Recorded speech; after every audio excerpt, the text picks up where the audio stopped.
Hi, welcome to this String King Guitar Works video about the reconstruction of this Roscelli Strat style guitar. So I've just been bought this box of parts, the neck and the body and all the other bits and pieces, and I've got to put it back together and make sure it all works. I've got no idea of any history of this guitar. I'm going to do a bit of research, but it was made in South Africa. It's unique in many different ways, and we'll go through that as we go through the video. So what I'm going to do with this is mainly just cut all these wires away. I'm going to desolder the switch because I think the switch is okay and can be reused, but the rest of it's all going to be bent apart from this. I'm going to keep this tropical fish cap in the guitar. It's a bit unique to see one of these in a Strat style guitar, and it's just a nice nod to the origins of the guitar. So I'll leave that in there, unless when I test it, it's absolutely terrible and it makes everything really muddy. But that's what I'm going to do with the tropical fish. So let's get the soldering iron and we'll just get these wires off. Some of them are off already. Someone's been in here and fiddled about with things already, but we should be able to get these wires off pretty quickly with a nice hot soldering iron.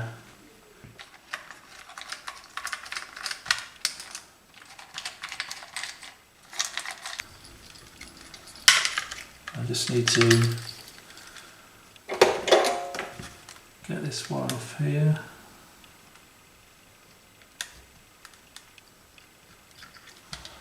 And I can chuck this lot away. This is no good. Yeah, I'm just going to replace these with standard 250K pots. I've checked the pickups again and they're all fine. They're all working, and I've checked the resistance of each one, so they're all in the right position. I've marked that on the bottom, so that's bridge, middle and the neck. And I've also sorted out these replacement potentiometers, and they've got this is the volume one, and that lug's grounded for the volume, and 2 for the tone pots. So I did replace the capacitor in the tone pots. On the tone pots, that tropical fish is gone because when I took it off it just crumbled, the legs fell off. So these are pretty standard polyester 22 nanofarad capacitors, and they're going to do a nice job. They won't darken the tone too much and make it sound like it's rolling off the volume as well. And we've got some star washers, so that will help to lock these pots in place on the back of the scratch plate. And the other thing I've done is put some epoxy resin just on the back here, just to help to hold this crack together. And I'm going to use this copper tape now to put a layer of tape around this area, which will provide some EMI shielding, but it will also help us to keep these bits together, stop them splitting apart.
Right, so I've got some copper on the back of this scratch plate, and that's going to provide some EMI shielding, and also it will provide a common ground for everything that's attached to it. So essentially what that means is that when I put the pots in, if I didn't have this here, I'd need to run a wire between the back of each pot so that they're all grounded together. But because I've got this copper shielding, I don't need to do that now. So that's going to save me a bit of soldering, as well as providing the EMI protection. So let's put these pots in. I need some.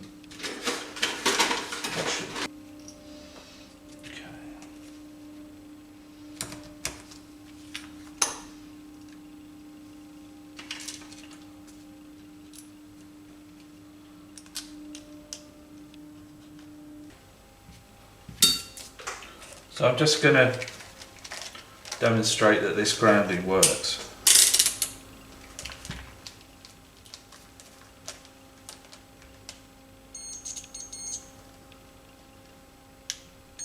There you go.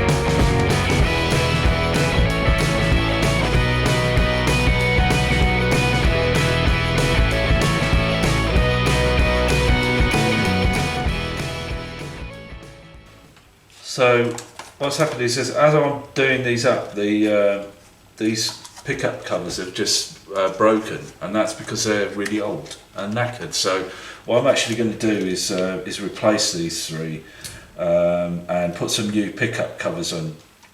Okay, I've got the pickups in.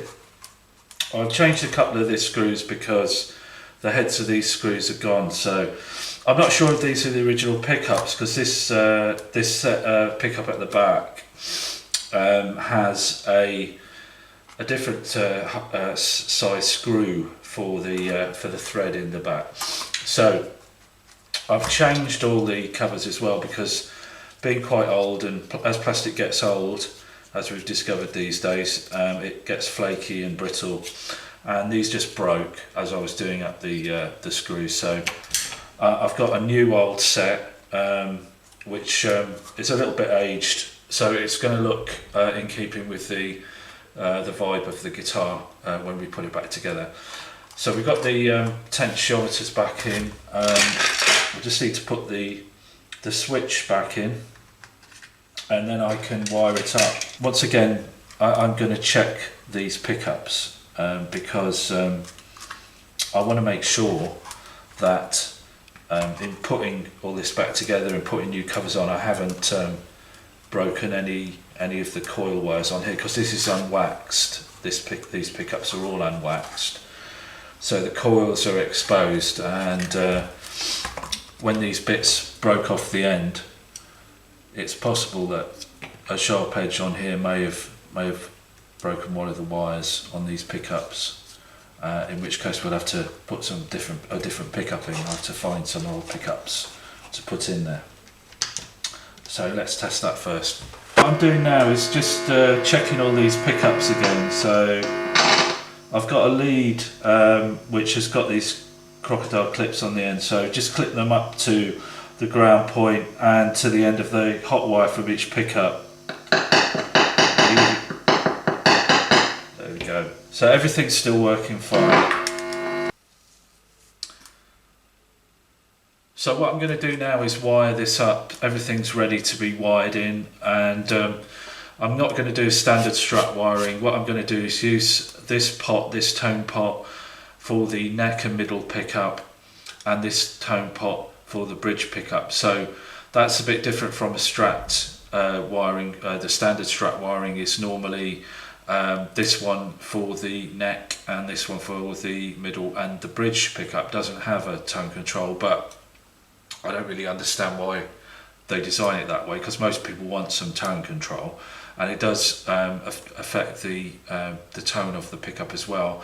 This pickup, the bridge pickup, can become too shrill and bright if it doesn't have any tone control on it at all. So that's the way I'm going to wire it up, but apart from that it'll be the standard 5-way wiring switch. So let's get on with that.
So in the end I did change the switch because this switch is knackered. There was always a possibility that it was. I did do a little bit of testing before I wired it up into this scratch plate, but as it turns out it's done for. So that's in the bin, and just put a sort of generic Far Eastern switch in there, which is perfectly fine, pretty solid, and that's going to do a good job. So that's all the wiring done. We've got the leads here for the socket. I just need to add one more wire for the earth that goes out to the trem plate. Actually, I need to check. I might not need to do that because there might be one there already. But there's not much more wiring to do. Just the socket and the earth from the back of the trem plate for the strings, and that's all the electrics done. I've tested it. It's all working fine. With the scratch plate wired up, we can now put it back into the body. But before I do that, I want to give it a bit of a clean because it's a little bit filthy. There's residue of tape on it, and I just want to see if I could just clean it up a little bit. When I've cleaned it up, I'm going to wire everything back together. I may replace the jack socket. In fact, I'm almost certain that I will. I want to put a pure tone multi-contact points socket in there. I'll get rid of this piece of old wire, and I've also got to work out how the ground wire, which I need to put on here because there isn't actually one in the body, how the ground wire will attach to the bridge. And to do that, I've got to work out how this bridge works, because it's a little bit unusual, as we'll see. But first of all, let's get this cleaned up. So I've got this box of bits and pieces. It's all the things that came with the guitar. So obviously that's a trem spring. I don't know what that is. I'm guessing that's part of the bridge. I don't know. That is part of the bridge, part of the trem system. That goes on the neck. That is the bridge, which is really weird.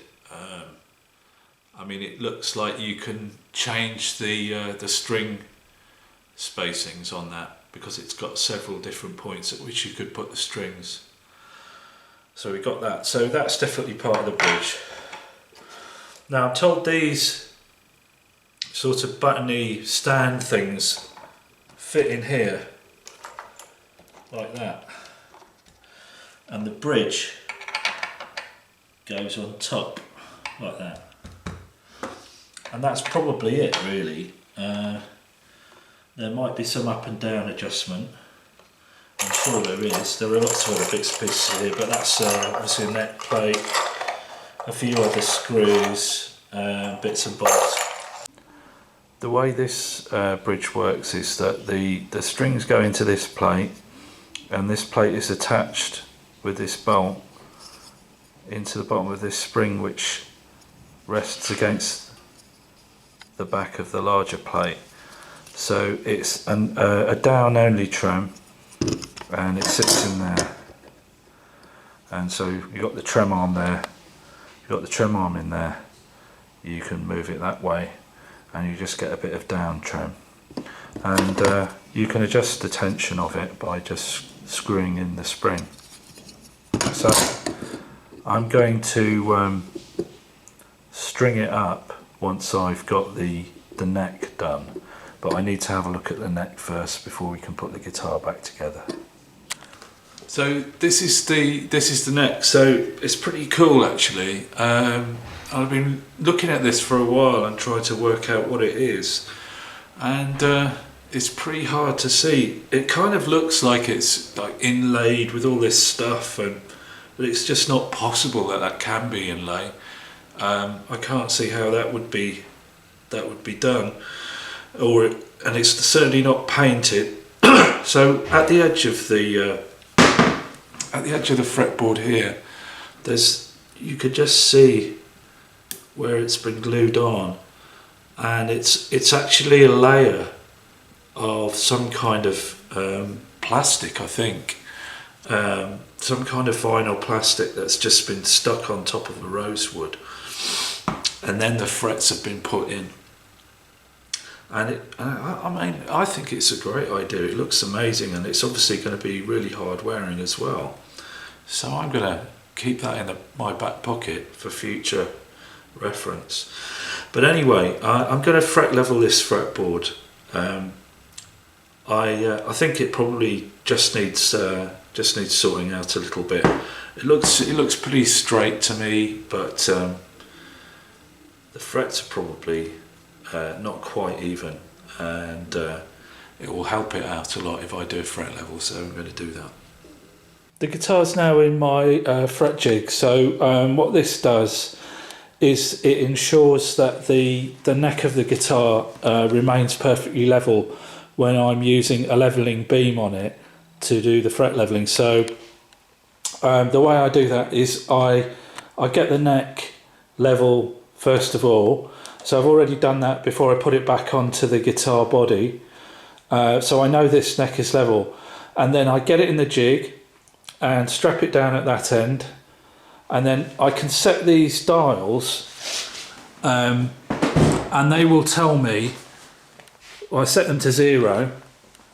Well, that one's close to 0, this is 1/1000th of a millimetre, and I've set them to 0, and then I can start putting these supports up. And when I'm putting the supports up, and more importantly when I'm putting this final hold down strap into place, I can see then that the neck isn't distorting one way or the other, so it's remaining flat, so that when I start doing the fret leveling, which I'm going to do in a minute, it's still flat. And I've put some black marker on the top of these frets so I can see where material's being removed, because what I want to do is use a perfectly flat leveling beam, and I'll run it across the top here, and as long as it's taking away the black from the top of each of these frets, I know that they're all level with each other. So this is the leveling beam I'm going to use. I think this is from Crimson Guitars, but I'm not sure. Basically I got some sticky backed abrasive, and I've stuck that on both sides. So this side is I think 180. I don't usually use this for fret leveling because it's a little bit too rough, but I do use this side for just sanding a bit off the bottom of nuts and acoustic bridges if they're a bit too high, just to get them nice and flat. But this side has got, I think, 300 or thereabouts on it, so that's what I'm going to do. What I'm going to do is use this 300 side. So this is perfectly flat, and I know my neck is perfectly level, so if I run this along the top of the neck, we should end up with a perfectly flat set of frets. So let's see what happens. I'm not applying any pressure.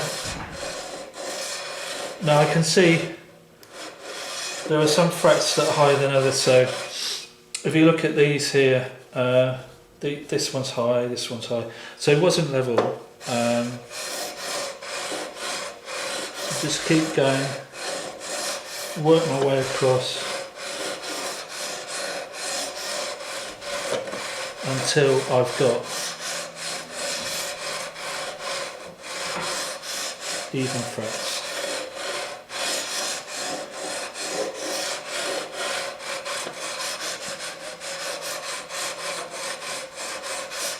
I'm starting to get a bit here. There isn't anything happening here and here, so what I need to do is get these two down level so that I can start to take a bit off that one. But really this can take quite a long time actually.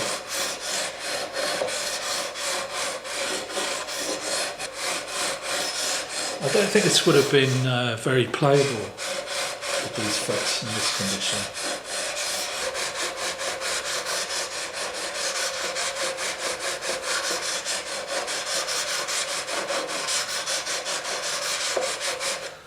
Right, what I'm going to do now is use the fret rocker and see if I can detect any high spots here. So that is still higher than this one.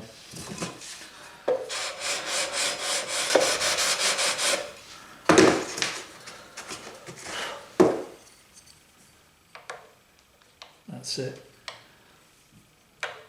And we're okay there too. So I'm happy with that. Now down at this end, the files only really touch these ones here, but I actually want to fall away, to put in what we call a fall away. So after the 14th fret, I want the fretboard to drop away a little bit like that. And the reason for that is that when it's got some neck relief in, because the neck relief goes like that, the bottom end or the top end of the neck here is going to be coming up because of the relief. But what we can do during this levelling effort is we can compensate for that by putting a little bit in this direction. So the way that we do that is by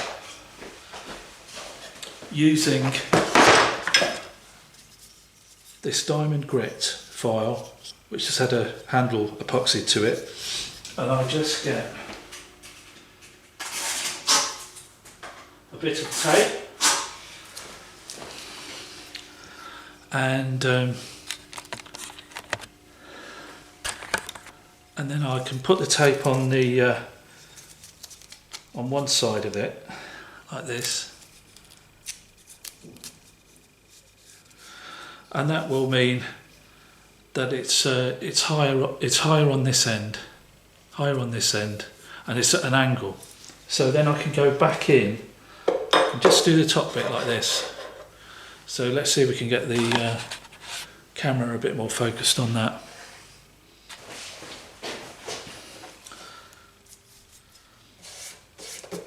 So what I can do now is just do these top frets.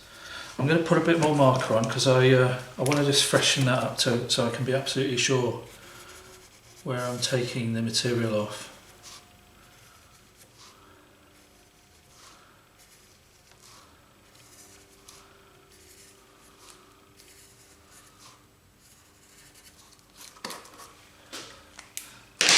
And then all we do is, again, this is much more abrasive and it's quicker than the beam. So you can see it's taking quite a lot of stuff off here, but nothing really here. But I'm going to keep going until it starts to take some material off a little bit higher up.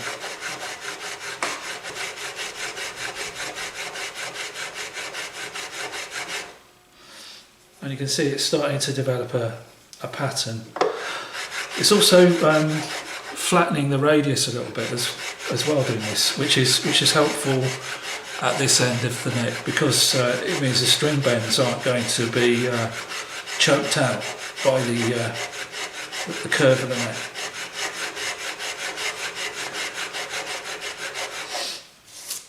I'm also going to do some normal levelling without that bit of tape on, just to see if I can. I'm kind of leaning on this end, so I'm still maintaining this slope, but I want to see if I can level out this end a bit better.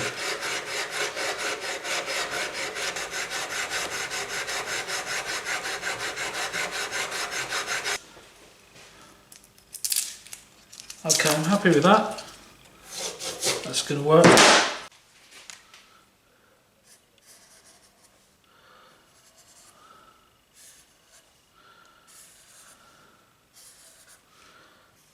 Okay.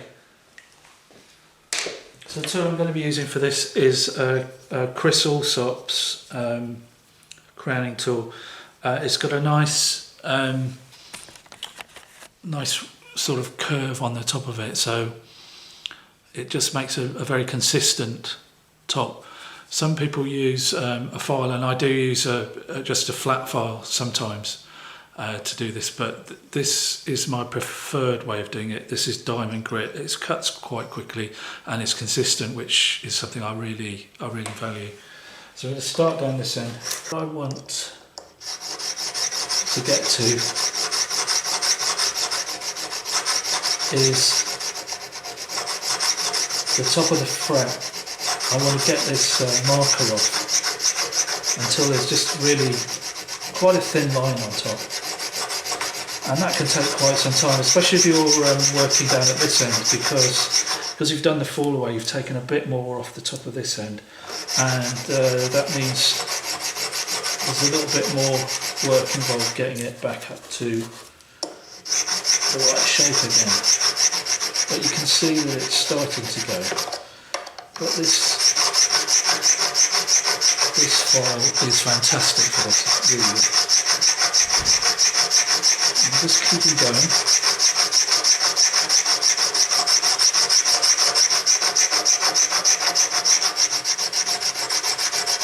Until I've got a nice consistent line all the way across the fret.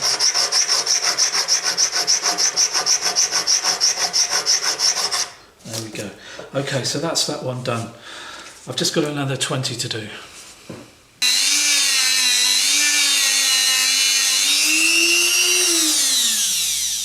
So I've just been finishing the polishing. I finished it off with this Dremel. This Dremel's got a sort of woolen pad on it, and I've got some polishing compound. I'll put a little bit of that on. And I do this when I do setups, but anyway, always good to use that when you've been doing some re-crowning and polishing, because it does put the final finish on it. So I'm just going to get a little piece of this Clark's towel, and you can see how incredibly shiny and smooth those frets now are. So that's the fretwork done, and we've also cleaned up the fretboard. One of the things about putting the masking tape on the fretboard, and this will be the same with any fretboard, is when you peel it off, it tends to take a lot of the dirt off the fretboard anyway. But I've gone over this with a cloth with some naphtha on. I wanted to get rid of any sticky residue from the tape, but it's cleaned it up really nice. I mean, it really is pretty stunning, this fretboard. And now that we've got the frets in good condition, I think it looks great. So the next thing is to get the strings on, and we'll see what kind of action it's got. Righty-ho, so we've got the strings on, and as you can see, there's a huge gap between the fretboard and the strings, and the bridge won't go any lower. So what can we do? Well, there's only one option here really, and that is to shim the neck. So we change the angle of the neck, so the neck will be brought up closer to the strings. In order to sort out the need for the neck to be at a different angle to get the action down, I've made this shim. It's just a bit of hardwood ply, and just use the Shinto rasp. Basically, I've stuck it on the edge of the bench using the double-sided tape and super glue method, and this will change the angle of the neck, so the strings end up being a bit closer to the neck, and we've got some adjustment in the bridge. The string action height's there where I want it, but one further thing I need to do in terms of setup is adjust the 0 fret here. So unlike a lot of modern guitars, this uses a system which a lot of guitars used to use in the 1960s and before, which is rather than have the nut as the start of the string, the string's vibration length, the start of the string's vibration length is a fret that's at the 0 position. It's called a 0 fret, that's why. And it's got to be obviously slightly higher than the first fret, because it needs to have some clearance so that the string can ring out when you're playing an open string and you're not fretting the instrument. So it has, but the problem is it's got too much on the treble side. So what I'm going to do first of all is try and tap this fret. Actually, I'm just looking at it and it looks like that's not going to be a good idea, because there seems to be a little bit of a break at the back in the wood. On the other side it's pretty much the same, so I'm not going to tap it back in. What I'm going to do is just file it down a bit using a very useful little file from Chris Allsop. I think this is the one that's for fret ends, but I use it for frets. I mean, it's really great. So what I'm going to do is just take this down a bit and get these strings the right height on this side particularly.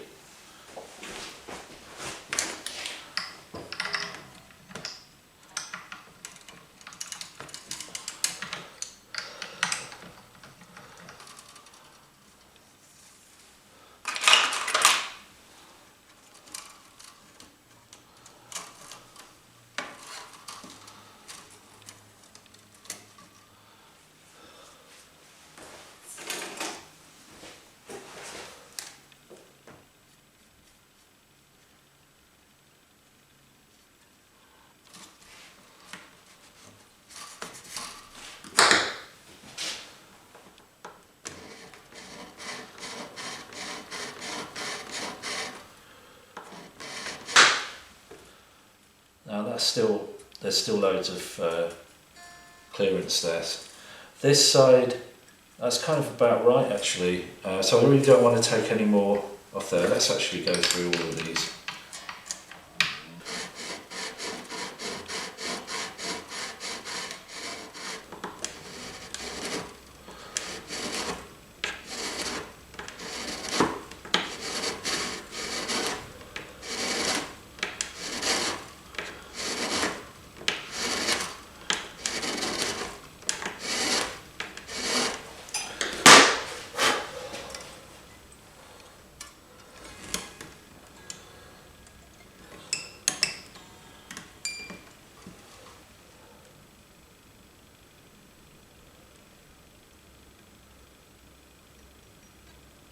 That's it, we got it.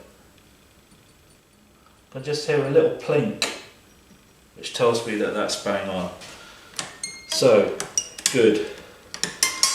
All I've got to do now is put a crown back on this fret, 0 fret, and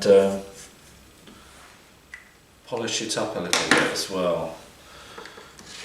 So I'm just going to use this file again for the same purpose.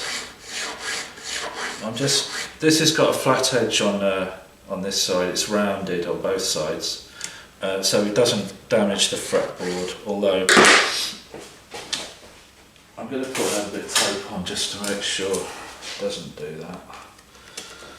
And we'll put another bit of tape on the other side of the nut as well, so of the fret, so we don't damage the nut. Okay. Right.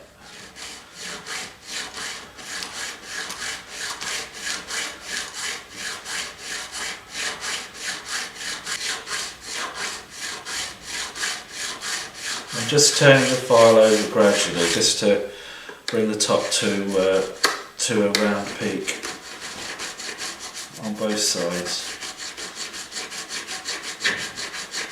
It's the same really as when we were doing the frets, but this is a little bit slower obviously than using that other tool. It does exactly the same job.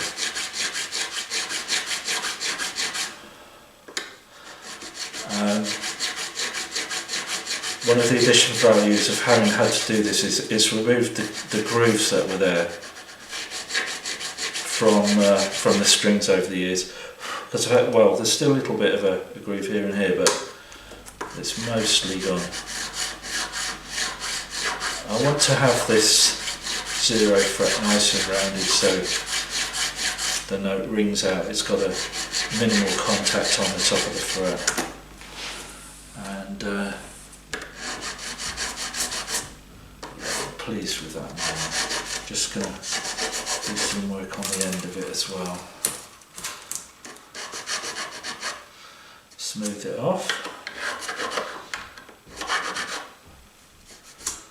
Right. And now we're on to some fret rubbers, abrasive rubbers. So we'll start with some fret rubbers, and the grits on these are fairly, I mean they're not, I don't think they're accurate really what they say they are. This is supposed to be 320, but I think it's a bit rougher than that.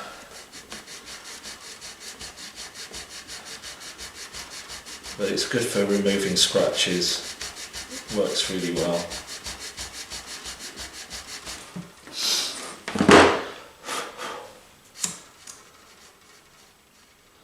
I could leave it like that because it doesn't really have to be smooth, but I'm going to go through all the grits. I just wanted to remove the scratches, which that one has done.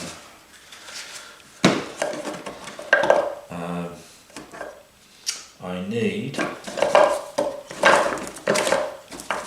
the 4 different grades of the Crimson Guitar Works. Not Crimson Guitar Works, is it? It's just Crimson Guitars these days. This is the coarse one.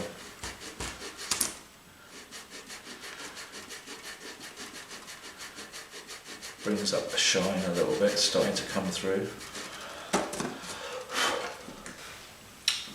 And we've got the medium one.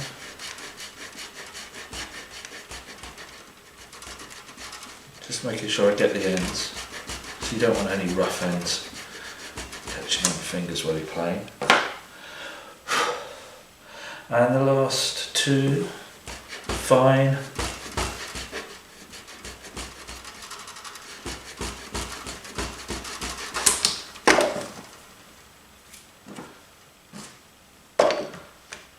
And super fine.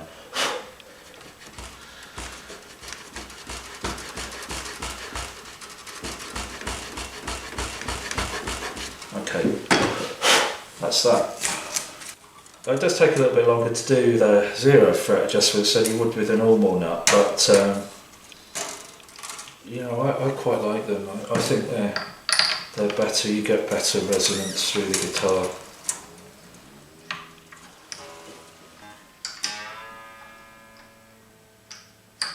Just tuning up now.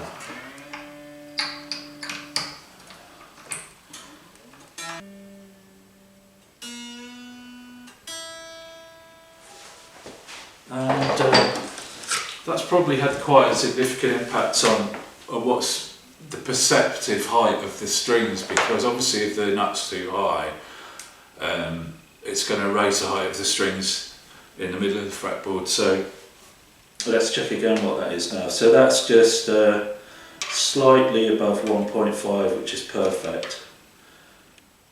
So I haven't adjusted the bridge, so the height of the strings in relation to every fretting note is going to be the same. It's just the open fret. Feels a bit more comfortable to play as well now that the note is the right height.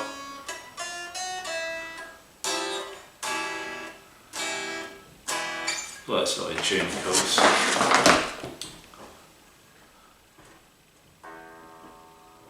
Now, there's not a lot more I can do with the setup of this guitar because there isn't any way to move the bridge backwards and forwards. There isn't any adjustment on the bridge itself, so the intonation can't be adjusted.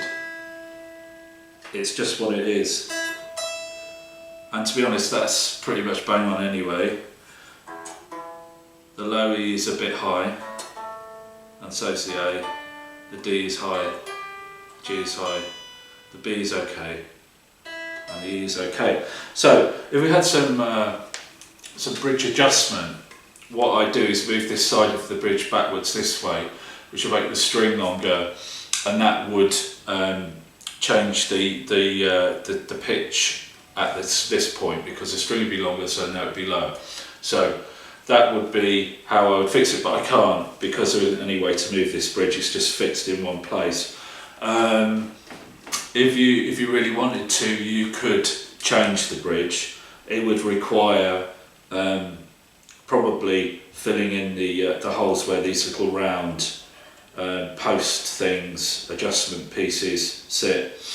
And you could put a tune-o-matic bridge on this or something like that. That wouldn't be a problem at all.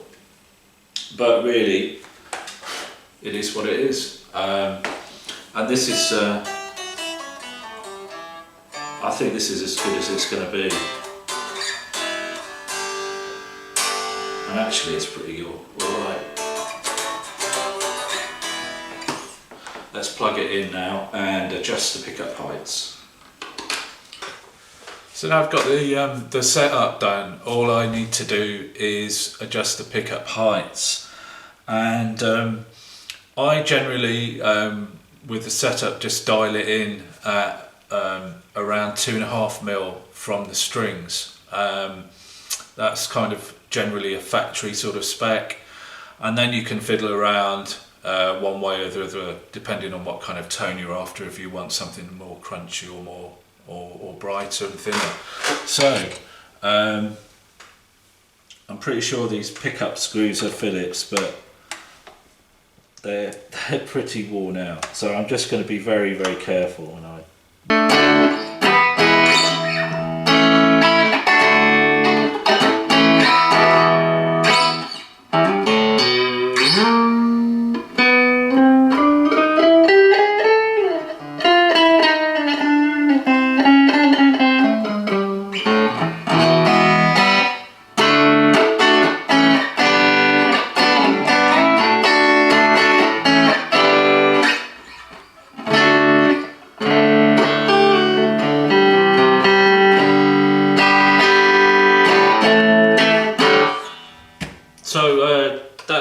that's the guitar finished. I don't really know any more about the history of this guitar than when I started out. All the information we have on it is basically what's on the truss rod cover, which says Roscelli, made by J.A. Rousseau in Johannesburg, and it's got a phone number. I haven't tried phoning out the phone number, but I don't think that's going to work anyway. It's a Cavalier Rhythm Master, Roscelli, I think 1960s made, sort of Strat copy. I mean the value, as far as I'm concerned, is in this beautiful neck. It's not particularly well made instrument. It's very idiosyncratic. Some bits work better than others, yeah. So there we go, a Roscelli Cavalier Rhythm Master.